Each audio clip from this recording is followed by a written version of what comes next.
Yo, what's up? Magandang araw sa inyo mga guwaps.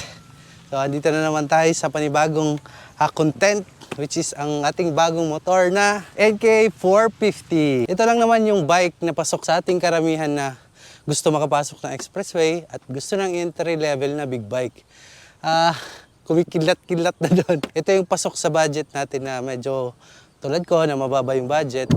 Pasok tong motor na to. So as a beginner rider tulad ko, bakit nga ba ito yung napili ko na NK450? At kung bago ka pa lang sa channel ko, ako nga pala si Tolits, aka Guaps. Huwag niyong kalimutang mag-subscribe, mag-like bilang pagsuporta sa ating mumunting channel at makakagawa pa ako nito.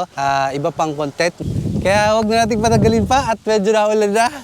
Ito na ang 450 NK ng CF Moto.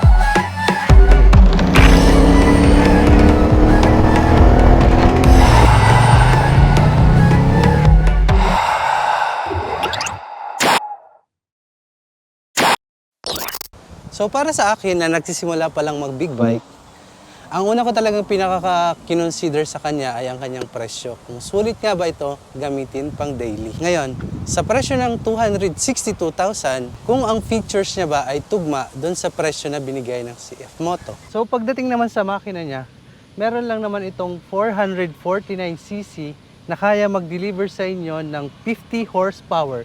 So just imagine sa presyo niyan, kayang magbigay sa inyo ng ganyang kalakas.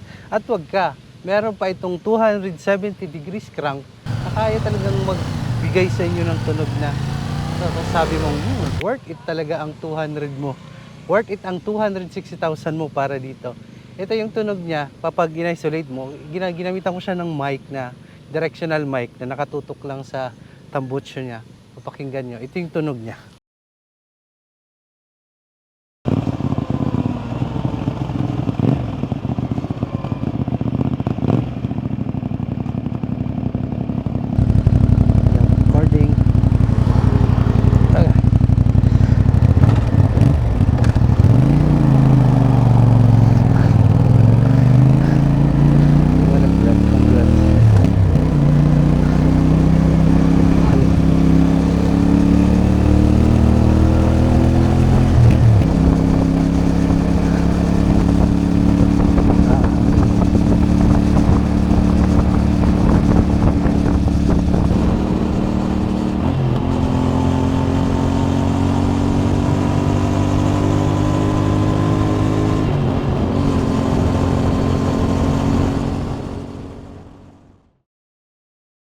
Meron na din itong Bosch EFI para mas matipid siya.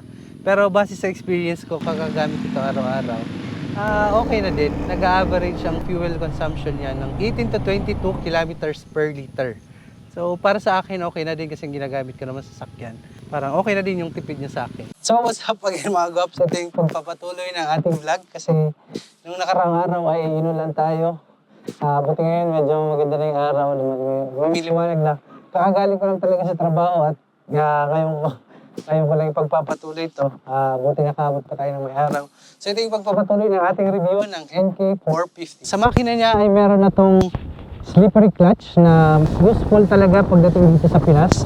Meron na itong slippery clutch para mas madali ang ating pagka-clutch, mas madali pag-shift. So sa tingin mo, sa presyo niya, okay na okay ba? Di ka pa ba masasabing, gusto ko tong bike na to, bibili ako ng bike na to. Pagdating naman sa kanyang suspension, ay meron itong 37mm na upside down fork. So pagdating sa mga itong presyong bike, medyo okay na kasi makukuha mo itong mga ganito sa mga medyo mas higher ang price. So dito, at least binigay na sa atin ni CF Moto. Pagdating naman din sa likod na suspension niya, meron siyang adjustable preload shock. So ang tatak pala nito ay KYB na. So quality na talaga siya. At saka pansin ko talaga siya along the way kung dun sa mga kalsadang hindi naman gaano kagandahan. nag-play talaga siya. At saka pag nag-brake ka, nararamdaman mo talaga. So pagdating naman sa kanyang brake, meron itong 220mm single disc brake, pero dual ABS na ang kanyang brake. So kahit single lang yan, ang stopping power niyan, lakas kahit isa lang siya kasi medyo malaki yung disc niya, kapit din siya. So kahit mabigla ang brake, kaya, kumakagat talaga siya agad. Well, pagdating naman sa likod, meron itong 220mm na single disc brake, dual ABS na din siya, front and back. So parehas sila, dual ABS na. So sa price niya, ayos na talaga. Binigay na sa atin ni CF Moto, magandang factor yun para sa akin. Kaya nainganyo din talaga ako nito kumuha. Sa price point nito na 262, bigyan na din tayo ni CF Moto ng traction control. So meron na itong traction control, ang advantage natin doon, mas maganda yung grip natin. So mas safe tayo pagdating sa mga cornering. Kung pag-daily natin ito, magandang advantage yun sa ating na traction control. So pagdating naman sa kanyang display, ay meron itong 5-inch na TFT display na pwede mong i-connect yung cellphone mo. Dito mo na din makikita ang kanyang odometer, speed, rate per minute. So pwede mo din siya i-connect sa cellphone mo at pwede mo din siya i-connect sa yung intercom kung may intercom ka. Pwede mo din dito gamitin na ang pag-increase ng volume, pagpababa ng volume, tapos pag next song, previous song, so pwede na dito lang lahat.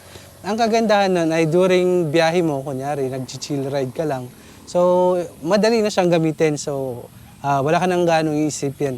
Andito na lahat sa screen. Ang intercom ko ay connected pa dito. Ayan, so sa helmet 1, pwede ka mag-connect ng dalawang helmet para sa sharing ng music. Try ko palakasan kung marinig nyo. Close ko lang ang aking visor, hindi ko alam kung naririnig nyo. Pero ang lakas. I-try ko pa palakasan. So pag pinalakasan, makikita mo sa side Ayan na. Shit! Lakas! Meron kasing tinatawag si CF Moto na T-Box. Yan yung connectivity ng phone, between phone at saka yung motor mo. Pagdating dito sa Pinas, siguro to lower the price, kaya tinanggal nila yon.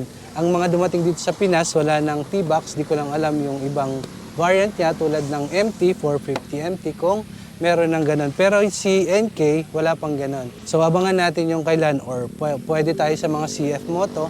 Ang inaabangan ko ngayon, pwede ako siguro magtanong sa mga CF Moto store kung meron na silang ganun. Pero base doon sa mga nakita kong price, ay umabot ito ng 25,000 na upgrade. So di ko alam kung para sa inyo, budget friendly yon or tamang presyo yon, pero para sa akin, expensive na yon. Pagdating naman sa cellphone, kunyari mayroon T-Box, no? Makikita mo doon kung saan ka nagpunta, meron din map, meron din kung anong performance ng motor mo, average consumption ng fuel. So doon mo yan makikita. So tignan nyo na lang. Or kahit mag-install lang kayo ng app, makikita nyo na doon agad. So, pagdating naman sa mga lights, naka-LED lights na to, sa from headlight to stoplight, signal lights, naka-LED. So sa front light niya ay meron siyang animation na parang shiyong gumagana siya, parang siyang alien. Sa back naman, ay ko sports bike. Sa back naman ay meron to itong parang flame effect na para siyang flame na umaganyan-ganyan. Medyo ginagabi na tayo, so kung ito tuloy-tuloy ko pa to, medyo madilim na, in-increasean ko na lang yung ng camera para magmukhang maliwanag. So tatapusin ko na lang itong vlog na to. At konti na lang naman kasi ang idadagdag ko. Ang idadagdag ko na lang ay ang additional features niya. Meron siyang USB na pwede mong kabitan. Kunyari, actually binibili pa yon na part. So kailangan mo siyang ikabit. And dugtong na lang talaga yon. So ang price nito sa online, merong tig 1.9, meron din tigahan 800. Ito yung para sa charger natin ng mga cellphone. Iban pa doon sa nagustuhan ay ang kanyang itsura. So napakalaking factor sa akin din ang itsura niya. Kasi para siyang Street Fighter na parang nakadukati. Napaka-ergonomic ng kanyang looks. So dinagdag ko na lang talaga itong windshield, itong side mirror. Ang lambot ng upuan niya. Pero pagdating dito sa OBR mo, medyo matigas, so may katigasan talaga. Ang kailangan mo lang gawin ay magpa-customize ng upuan na to at dumidilim na talaga kaya pinapauwi na tayo. So pag ilang take ko na to, tinatapos ko na lang talaga tong video na to. And kung meron man akong di pa nasabing features ng motor na to, so check nyo na lang yung di ko pa nasabi, search nyo na lang sa Google, tignan nyo na lang, basahin na lang natin lahat.